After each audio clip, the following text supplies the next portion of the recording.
साथियों नमस्कार। आपके अपने यूट्यूब चैनल पर हार्दिक अभिनंदन व स्वागत। दोस्तों, हम बहुत ही महत्वपूर्ण बुक है जो सीबीएसई व इंग्लिश मीडियम विद्यालय में लगती है। यह हिंदी व्याकरण की बहुत ही महत्वपूर्ण जो शॉर्ट तरीके से बहुत ही अच्छी तरीके से महत्वपूर्ण हिंदी व्याकरण इसमें दी गई है। इससे पहले हमने भाषा संबंधी और वर्ण संबंधी दो महत्वपूर्ण बिंदुओं पर चर्चा कर ली थी। जो हिंदी व्याकरण के नाम से जो प्लेलिस्ट बनी हुई उसमें इन दोनों वीडियो को अपलोड कर दिया गया था। आपने देखा होगा, अगर अभी तक नहीं देखा है तो उसमें जाकर अवश्य देखें। बहुत ही महत्वपूर्ण बुक है और आप देखेंगे कि इतने महत्वपूर्ण अच्छी तरीके से इसमें समझाया गया है।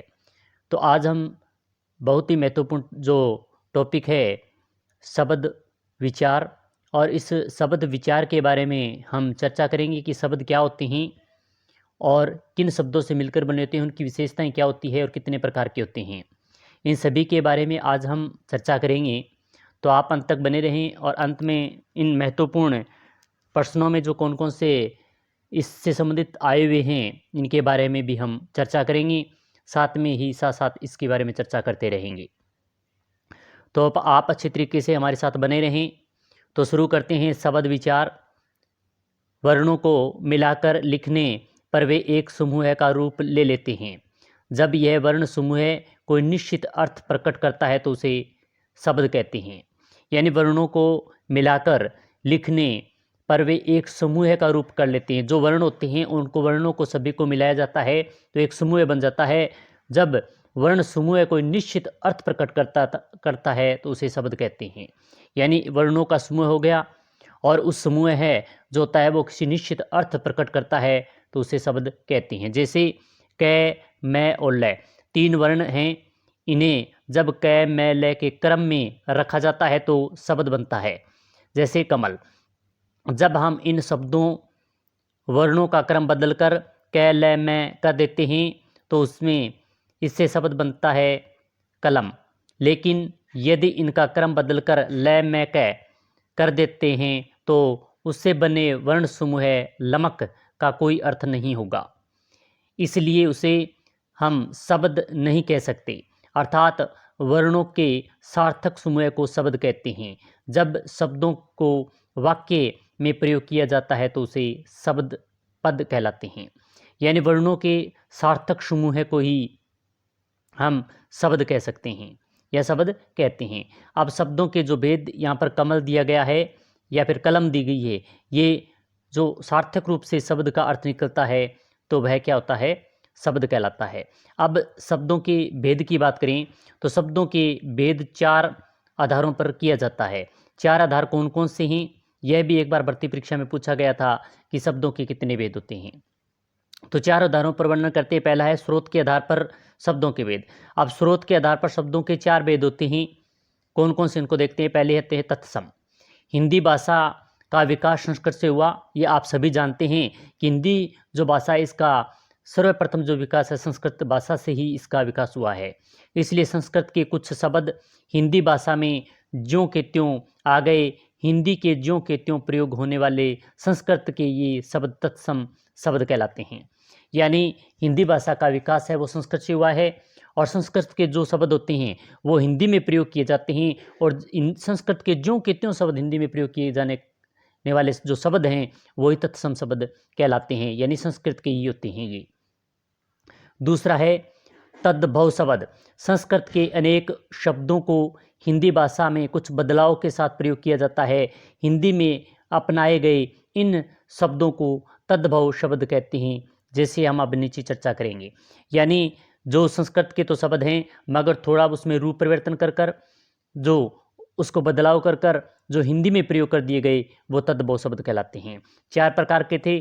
तत्सम तद्भव का अध्ययन कर लिया, देशज और विदेशज आगे हम अध्ययन करेंगे। इससे पहले देखते हैं कि तत्सम शब्द कौन से हैं, तद्भव कौन से हैं। जैसे अग्नि, अग्नि लिखा होता है तो यह तत्सम शब्द है, इससे बनता है आग, अग्नि से, यह तद्भव शब्द है। जैसे ग्रह, ये ग्रह संस्कृत में प्रयोग किया जाता है, ये तत्सम शब्द है। वैसे हिंदी में भी इसका प्रयोग किया जाता है। हिंदी में अगर ग्रह लिखा हो गया तो ये तत्सम शब्द है। और घर, चंद्र, चांद, दिवस, दिन, पंच, पाँच, मास, माह, ये जो शब्द हैं ये 4 शब्द दे देते हैं। इनमें से पूछ लिया निम्नलिखित में से कौन सा शब्द तत्सम नहीं है। जैसे अग्नि, ग्रह, चंद्र और दिन, ये दे दिया तो तत्सम शब्द दिन नहीं है, क्योंकि दिन का दिवस होता है तत्सम। इसी प्रकार आगे देखें, मस्तक का माथा, वार्ता का वात, आम्र का आम, ग्राम गांव, घृत घी, दूध दुग्ध दूध, निंद्रा नींद, पत्तर पत्ता, पुष्प फूल, मुख मुँह, रात्रि रात, श्रवण सोना। यह तत्सम शब्दों के तद्भव शब्द बनते हैं। इनमें से महत्वपूर्ण देखें तो अग्नि आया हुआ शब्द है, चंद्र भी आया हुआ है, और इसी के साथ अमर शब्द आया हुआ है, और घृत शब्द आया हुआ है वृत्ति परीक्षा में। इसी के साथ जो सवर्ण है और पुष्प है, ये कई महत्वपूर्ण जो शब्द हैं ये वृत्ति परीक्षा में पूछे गए हैं। आप देख लेते हैं, तीसरा है देश शब्द। भारत में अनेक बोलियां व भाषाएं बोली जाती है। विभिन्न बोलियों एवं भाषाओं से हिंदी भाषा से आए शब्द देश शब्द कहलाते हैं। जैसे जूता, झाड़, डिबिया, चारपाई, लोटा, पगड़ी, खटखटाना, झटपट आदि। ये ऐसे शब्द हैं जो अनेक भाषाओं के कारण ये देशज शब्द यानी देश के ही में प्रयोग किए जाते हैं, हिंदी भाषा में प्रयोग किए जाते हैं, तो ये देश शब्द होते हैं। इनमें से महत्वपूर्ण जैसे दिया गया है, जूता है, झाड़ू है, ये एक बार भर्ती परीक्षा में पूछा गया, डिबिया भी पूछा गया है, चारपाई पूछा गया है, लोटा, पगड़ी, खटखटाना ये भी पूछा गया है। तो ये कुछ शब्द हैं जो भर्ती परीक्षा में पूछे गए हैं। अब चौथा जो अंतिम है वह है विदेशी शब्द। विदेशी शब्द कौन से होते हैं? जो शब्द विदेशी भाषाएं जैसे अंग्रेजी, पुर्तगाली, अरबी, फारसी, तुर्की आदि से हिंदी भाषा में आए वे विदेशी शब्द कहलाते हैं। यानी जो अन्य भाषाएं हैं जैसे अंग्रेजी है, पुर्तगाली, अरबी, फारसी, तुर्की आदि अनेक जो भाषाएं होती है, इन भाषाओं के जो शब्द हैं वो हिंदी में प्रयोग कर दिए जाने के कारण, हिंदी में जो प्रयोग करने के कारण ये शब्द विदेशी शब्द कहलाते हैं। कौन कौन से देखते हैं? जैसे सबसे पहले अंग्रेजी के शब्द, doctor, office, bus, rail, petrol, school, machine, gas, pen, station. ये ऐसे बहुत ही महत्वपूर्ण जो शब्द यहाँ पर दिए गए हैं जो भर्ती परीक्षा में पूछे जाते हैं और पूछे जाने की संभावना भी है, क्योंकि अंग्रेजी के शब्द डॉक्टर ये कई बार पूछा गया शब्द है, ऑफिस, बस, रेल भी पूछा गया है, petrol, school, machine, gas, pen, station भी पूछा गया है। ये ऐसे महत्वपूर्ण शब्द हैं जो अंग्रेजी के हैं और हिंदी में प्रयोग किए जाते हैं, तो ये विदेशी शब्द होते हैं। आगे वाला देखें तो अरबी के शब्द कौन से? अमीर, एहसान, किताब, औलाद, गरीब, खत आदि। ये ऐसे जो महत्वपूर्ण शब्द हैं, ये कक्षा जो 6 से लेकर 12 तक है उसमें से अंग्रेजी की छठा भाग 6 ये अलग अलग भाग में आती है। ये तो छठे भाग की हम इस बुक का अध्ययन कर रहे हैं। तो ये जो अरबी के शब्द महत्वपूर्ण हैं, अमीर है, एहसान है, किताब है, औलाद है, गरीब है। औलाद भी कई बार भर्ती परीक्षा में पूछा गया है। अब फारसी के शब्द, जो फारसी के नीचे जो चिन्ह लगा होता है जिसे नुक्ता चिन्ह बोलते हैं, जमीन, सजा, नमक, जरूरत, दुकान, आसमान, आराम, बाजार, शादी, ये फारसी भाषा के शब्द हैं जो हिंदी में प्रयोग किए जाते हैं।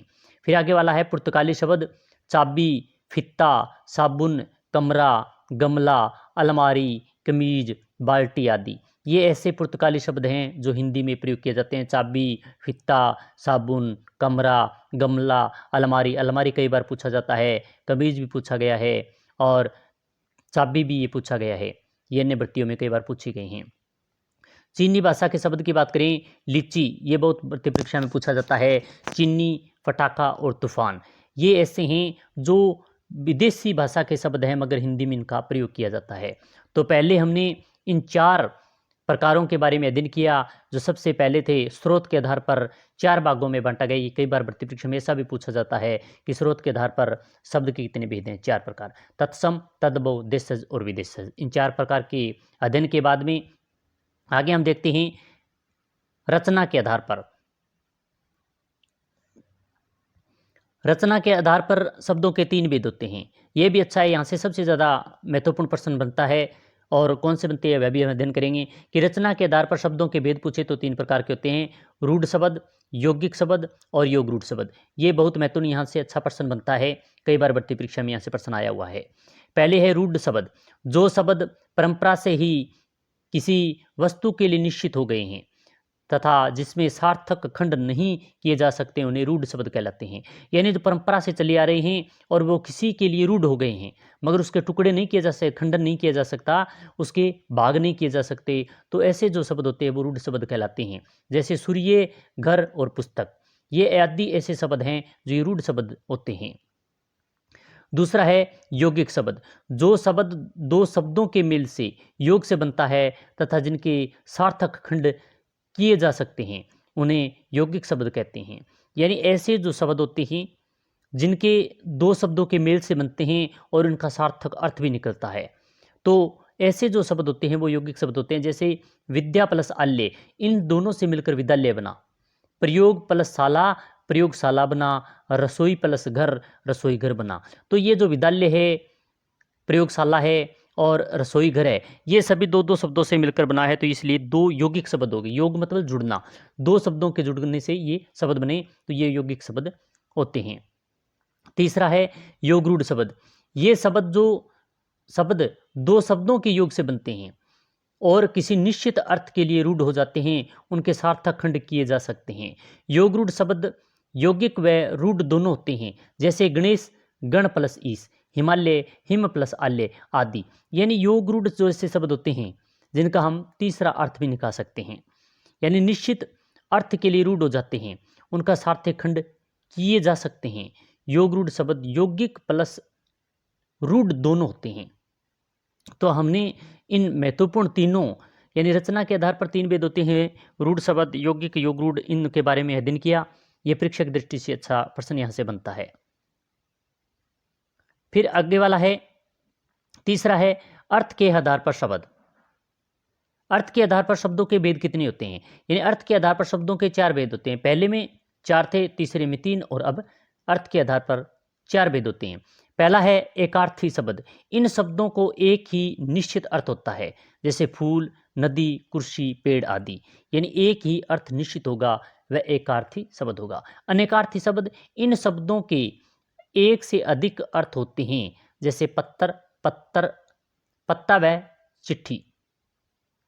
यानी पत्र के दो अर्थ, यानी एक से अधिक अर्थ निकलेंगे, वो अनेकार्थी शब्द होंगे। तीसरा है पर्यायवाची। ये शब्द समान अर्थ देने वाले शब्द होते हैं। पर्यायवाची यानी ये ऐसे शब्द होते हैं जो समान अर्थ को प्रकट करें, जैसे पुष्प, सुमन, फूल, कुसुम। यानी अनेक अर्थ दे रहे हैं मगर समान अर्थ दे रहे हैं। फिर आगे वाला है चौथा विलोम शब्द। जो शब्द परस्पर विपरीत अर्थ देते हैं उन्हें विलोम शब्द कहते हैं, जैसे झूठे का सच्चा, सत्य का असत्य। इनके बारे में विस्तार से अगले अध्याय में हम जानेंगे, उनको समझेंगे। तो ये भी चार प्रकार का हमने अर्थ के आधार पर चार भेद थे, एकार्थी शब्द, अनेकार्थी शब्द, पर्यायवाची शब्द और विलोम शब्द, इनके बारे में अध्ययन किया। और चौथा जो अंतिम है वह है प्रयोग के आधार पर शब्द के भेद।